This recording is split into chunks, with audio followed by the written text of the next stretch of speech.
Yo guys, Veno here, Tips and Tricks Tuesday. I just want to show you something. So we're going to put the 270 awning out, and the wind's a bit strong, and these, I don't know what they're called, they hold the pipe, hold the pole for the arms to swing around, and when it's windy they just fucking flick back and break all the time. And don't worry, I've broke heaps of them. So that's why I always bring spares. So all you do is undo these bolts. That's a 13mm and an Allen key on top, and just take it out. Take that big bolt all the way out, and this just comes out. Let me come over.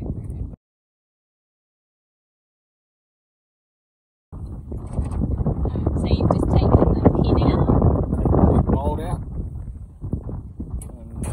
and it's got two other spaces in it, so you just lift it high enough and then pull the broken one. This is the broken one, and this is the new one. So yeah,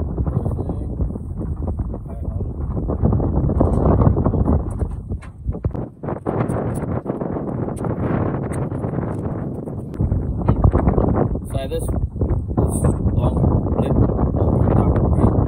breaks off inside. So I just hit it in, hit it in, and then just put that new one straight back in. And they got the holes there for the screw. And then you just screw it up.